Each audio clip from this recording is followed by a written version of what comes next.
أعوذ بالله من الشيطان الرجيم بسم الله الرحمن الرحيم والصلاة والسلام على رسول الله ربي اشرح لي صدري ويسر لي أمري واحلل عقدة من لساني يفقهوا قولي.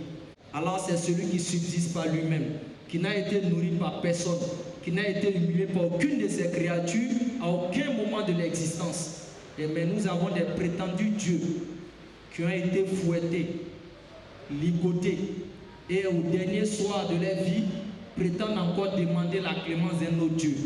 Et qu'Allah nous en préserve de ce type de croyances. Avant d'aller plus loin dans mes propos, j'aimerais donner cette parole du prophète Mohammed sallallahu alayhi wa sallam. Le prophète Mohammed sallallahu alayhi wa sallam a dit: prenez garde, ce bas monde et son contenu ne sont en fait qu'une marchandise temporaire.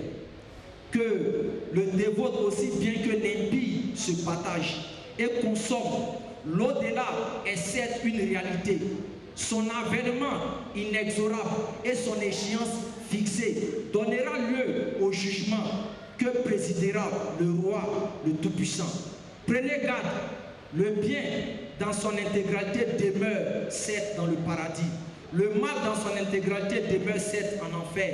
Prenez garde, œuvrez en craignant Allah comme il se doit et soyez assurés que vous aurez à comparaître avec vos œuvres devant Allah subhanahu wa ta'ala. Et quiconque aura fait un atome de bien le verra, et quiconque aura fait un atome de mal le verra. Qu'Allah soit témoin de ce qui se dira ici. Partant de ces propos, nous avons dans cette salle une catégorie d'individus qui sont ignorants et qui voudraient connaître la vérité. Nous avons une deuxième catégorie d'individus qui ignorent qu'ils sont ignorants. Et nous avons une troisième catégorie, l'ignorant orgueilleux.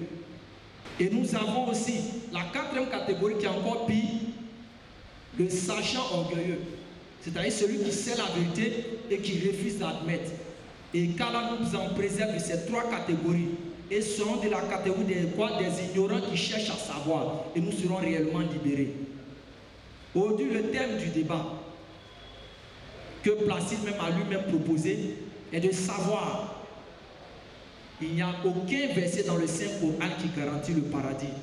Moi, je disais à mes frères, Placide s'est entraîné juste pour venir nier. Il ne s'est pas entraîné pour venir prouver la fausseté de l'islam. Il s'est entraîné juste pour venir nier. C'est tout ce qu'il a comme mission. Le thème choisi est bien précis. Y a-t-il des versets dans le Saint-Coran qui garantissent le paradis? Oui ou non? On doit les donner. Mais vous remarquez que Placide dans ses propos dit effectivement il y a le paradis. Il a pris le débat. Je dis il viendra discuter ici. Il s'est entraîné pour nier la vérité. Il ne s'est pas entraîné pour prouver la fausseté de l'islam. Et il allait s'aventurer dans la sourate 46, verset 9 par là. Alors que quand on descend plus bas, on dit Inna allazina qalu rabbuna Allahu sum istaqamu fala khawfun alayhim wala hum yazanun. Ici dans le même chapitre que tu as pris, dès que tu descends plus bas, Allah continue pour dire Ulaika ashabu al-jannati khalidina fi. Le Coran même t'enseigne quelque chose que toi dans le même chapitre que tu as pris, il fallait descendre au bas. On parle du paradis du musulman. Donc j'aimerais que tu donnes les versets clairs qui prouvent que nous sommes dans la fausseté. Mais si tu n'as pas cette capacité, il est mieux que tu dis à tes collègues, on va aller adorer Allah pour qu'on puisse mériter le paradis.